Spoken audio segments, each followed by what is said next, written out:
Review aggregator Rotten Tomatoes' publication of its definitive ranking of the 300 best movies of all time has thrown up some surprising results, including the revelation that, according to this particular metric, 2019 is possibly the best year in movie history.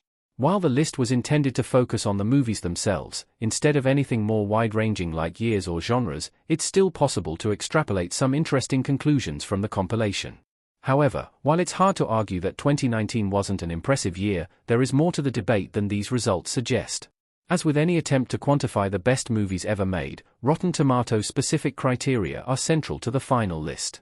According to the website, it's based on a selection of certified fresh films, which are then subjected to a recommendation formula, which considers a movie's tomato meter rating with assistance from its audience score, illuminating beloved sentiment from both sides. This makes the list more nuanced than a ranking of movies based on their critical scores. However, while this process means that universal acclaim isn't the only factor, it does create some problems, typified by the number of 2019 movies included. 2019 has the most entries on Rotten Tomatoes' best movies of all time. The year was filled with classics. Although there are many ways to assess the best years in movie history, Rotten Tomatoes' methodology has resulted in more movies from 2019 making the final 300 than any other year. In total, 11 2019 films made the cut, putting it comfortably ahead of its nearest competitors, 2016 and 2017, both of which have 9 films included. Impressively, this means that a little over 3.5% of the whole list is dominated by 2019 movies, a major proportion considering the list includes over a century of cinema.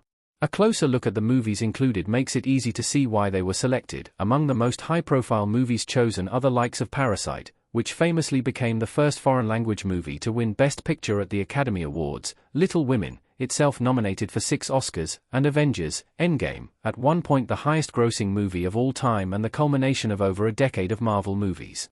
This diversity, supplemented by commercial hits like Knives Out and Toy Story 4, as well as more independent features like Portrait of a Lady on Fire, not only makes 2019 one of the most successful years in movie history, but arguably one of the most eclectic.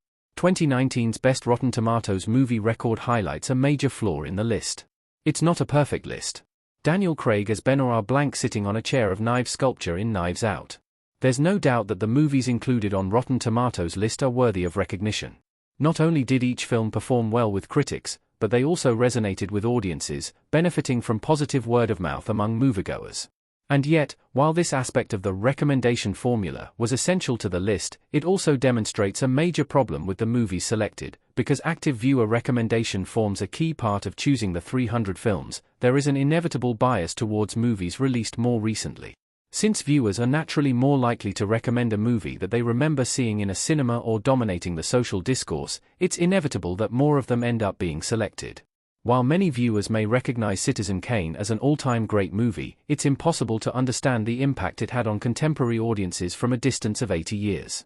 Therefore, many older movies are underestimated by the Rotten Tomatoes list, skewing its assessment of the best movie year ever. How 2019 compares to other great movie years.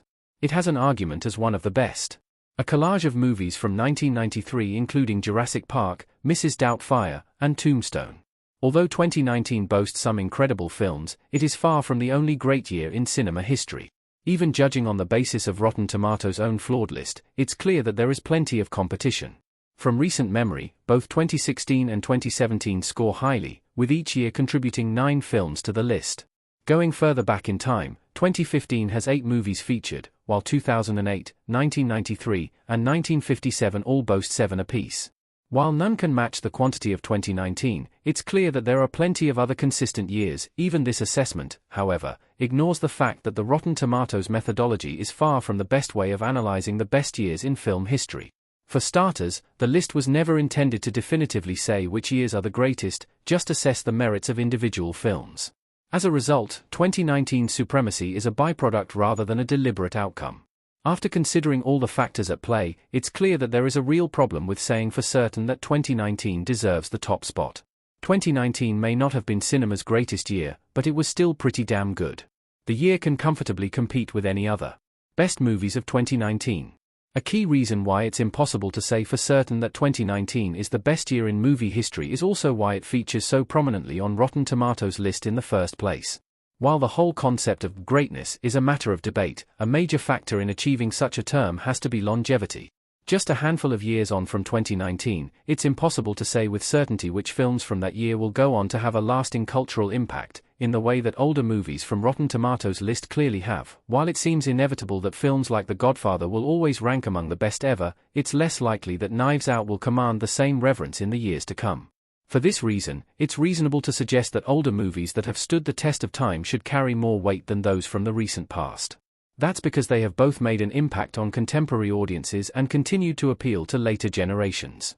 This disparity is something Rotten Tomatoes' Best Movies list fails to reflect.